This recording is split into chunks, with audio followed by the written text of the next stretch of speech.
I'm Jan Marino, and I want to welcome you to our program, Take the Lead with Jan Marino. And as you know, we focus on movers and shakers in the Chicagoland area, people who are taking the lead in their businesses, and also people who have the courage to go out and transform themselves and reinvent themselves. And so today we have Lynn Torre with us. And Lynn has been a connection of mine who I got back in touch with just recently because I know she's going through some really exciting changes and transformations. And recently she wrote a book of poetry called Dance of the Leaf. And she's a really good writer. And wait till you hear what else this woman does. Go. Well, thanks, Jan, for having me. Well, to start, I'm a certified financial planner and investment advisor. That's been my real job for over 18 years now. And what I've been branching into is the role of a money coach.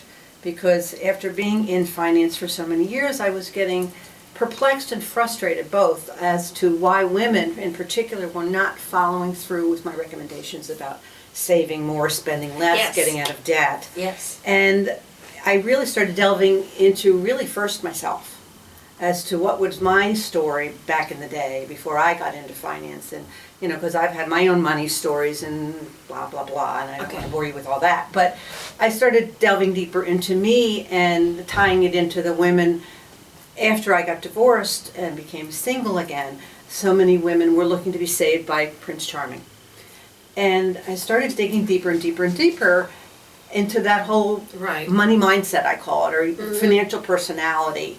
So I've created or started a new business called Lynn Torre and Associates that is all about helping women in particular improve their relationship with money and identifying their own sabotaging beliefs and behaviors around money. That's great. So tell us a little bit about what you've discovered about the mindset, particularly of women, and this whole thing about Prince Charming, and isn't he always on a white horse? Yeah, and he's always saving. And he's Unfortunately, he's always saving a woman who has a victim mentality. Right. So, well, I look at money from a couple of different perspectives, and where I really start people with is what is your perspective on money? Growing up, most of us heard negative comments about money. Money's the root of all evil. Money doesn't grow on trees. Oh, we're poor, we can't afford that. So we start out in our young lives being afraid of money.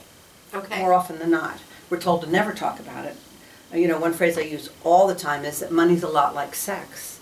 It's a very private and personal topic. We're told not to talk about it. In fact, we talk more about sex than we do about money. And so tell us again the name of your company, how people can get a hold of you, and all that good stuff. Name of the company is the same as my name, Lynn Torre and Associates. www.lynntorre.com. You can reach me at lynn@lynntorre.com or at 630-858-8290. Okay, one last question. What is your one piece of advice? Because it's the holidays, and you know how that goes with self-worth and all that kind of thing. What is your one piece of advice, money-wise, for women? Especially during the holidays? Especially during the holidays. That it's okay to say no. It's okay to give less. And I've worked with a lot of grandmas, and we've worked very hard on telling your grandchildren or your children or whomever, you know what, it's not in my spending plan. I don't use the word budget. Okay. We don't want to do a diet. We don't want to do a budget. No, we don't. What do we do with our money? We save it, we spend it, and we share it. So it's okay to say no. They're not going to love you any less. Just explain it's not in the spending plan this year. Not to not give, but reduce the spending. Right. And please put that card away, the credit card. Exactly. Please, unless you know you can pay the bill in full when it comes. When you get it. Yes. That's been a hard lesson to learn, boys and girls. Well, thank you very much, Lynn. It was so good to see you. You too. Thank you for this opportunity. I know you're writing another book. Motivating Money Secrets. Okay, Motivating Money Secrets. So we're going to have Lynn on again when she's published her book. So thank you very much. Talk to you later.